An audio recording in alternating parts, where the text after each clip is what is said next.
Pessoal, continuando então nosso estudo de homônios e parônimos, última parte.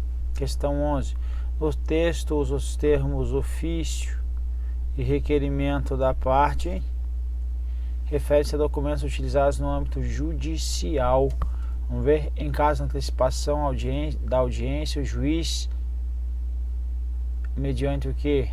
De ofício, ou seja, independente de provocação, ou a requerimento da parte, deve mandar intimar pessoalmente os advogados.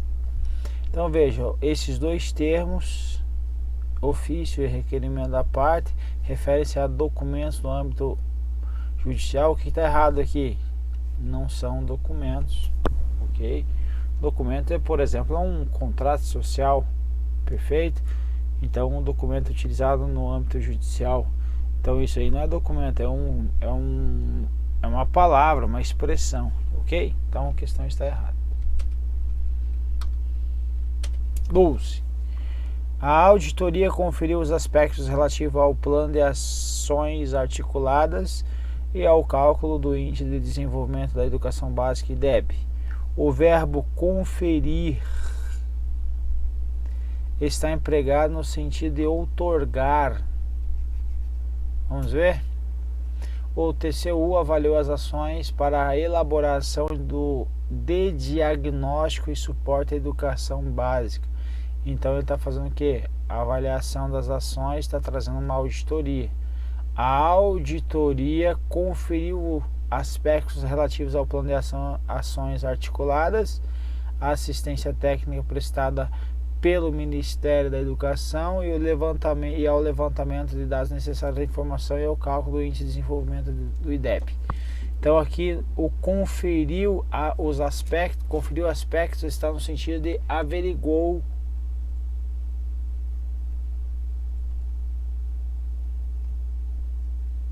Certo? Averigou e não outorgar. Não está nesse sentido outorgar, ok?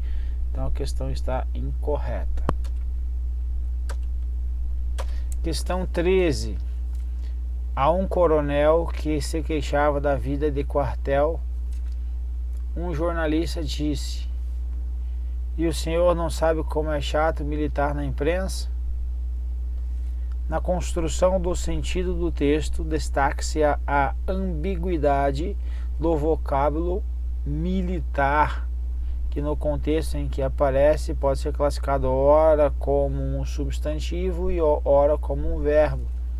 Veja, vamos ver, a um coronel que se queixava da vida do quartel. Esse coronel é o que? Um militar. Ok? Um jornalista disse: "E o senhor não sabe como é chato militar na imprensa?" Ou seja, um substantivo que é um coronel na imprensa, poderia ser nesse sentido, ou no verbo do militar, no sentido do verbo trabalhar.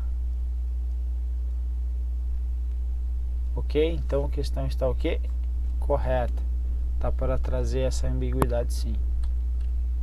14. O verbo redundar é empregado com o mesmo sentido e a mesma regência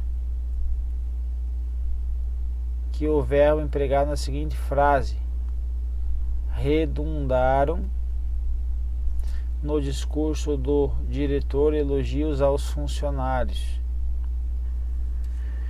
Aqui em cima, nessa hipótese, as normas jurídicas sobre o voto pertenciam à categoria das normas imperfeitas, o que redundaria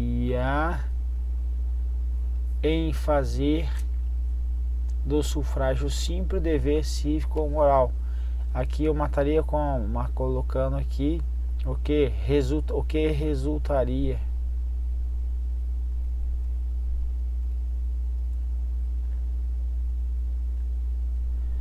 Resultaria em fazer do sufrágio simples dever cívico ou moral. Então aqui está o sentido de resultar. E aqui embaixo, redundaram. resultaram no discurso elogios aos funcionários? Não. Então o resultado está no sentido de que?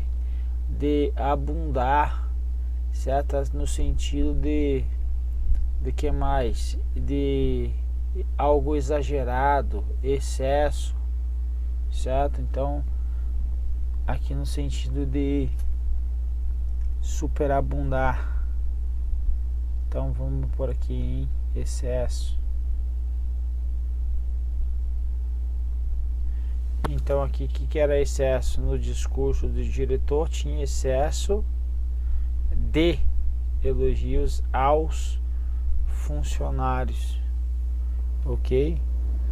Redundaram elogios, então redundaram elogios aos funcionários.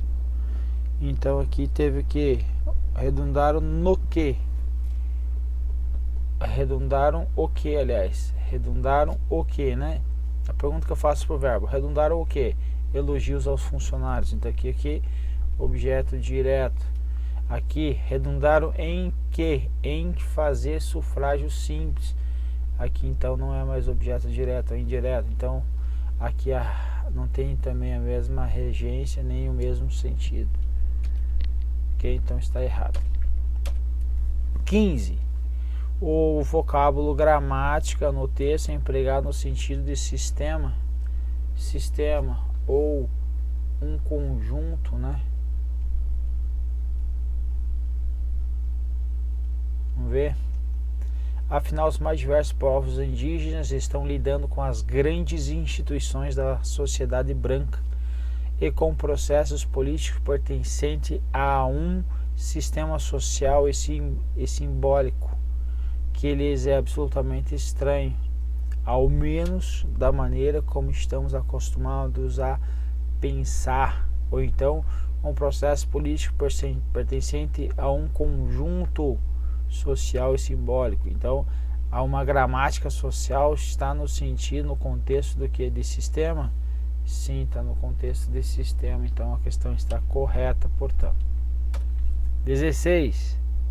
A palavra fortuna ela pode ser também o que? Endinheirado e também o que? Sorte. Certo? Sou uma pessoa de sorte, sou uma pessoa fortunada.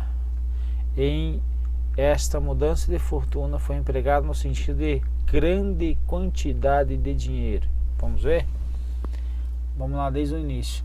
O administrador da repartição em que Pádua trabalhava teve de ir ao norte em comissão. Pádua, ou por ordem regulamentar ou por especial designação, ficou substituindo o administrador com os seus respectivos honorários. Essa mudança de fortuna, então, na realidade não está falando sobre o que? Sobre grande quantidade de dinheiro, certo? Trouxe-lhe certa vertigem, era antes dos 10 contos. Não se contentou de reformar a roupa, a copa, tirou-se as despesas supérfluas, deu joias à mulher. Nos dias da festa matava um leitão, era visto em teatros, chegou a sapatos de verniz. Viveu assim 22 meses na suposição de uma eterna interinidade. Então ele não tinha então a ideia dessa fortuna que não foi empregada no sentido de grande quantidade de dinheiro. Então não houve uma mudança da grande quantidade de dinheiro, mas sim uma mudança de sorte, ok? Pelo depreende-se do texto que ele não tinha uma grande quantidade de dinheiro. Se você pegar aí na apostila, alguns parágrafos antes, daí é do Dom Casmurro, se eu não me engano, Machado de Assis. Esse Pádua, ele tinha o que? Uma vida modesta, ganhava um valor modesto. Então não traz essa ideia de fortuna e sim de sorte. Então, portanto, a palavra fortuna foi empregada no sentido de não foi empregado nesse sentido, ok? Então a questão está errada. Então eu posso empregá-lo no sentido de boa sorte, ok? Então questão incorreta, portanto, e assim nós terminamos o gabarito conferência do gabarito de todas as questões aí relativas a parônimos e onônimos, ok? Um abraço, povo, até a próxima.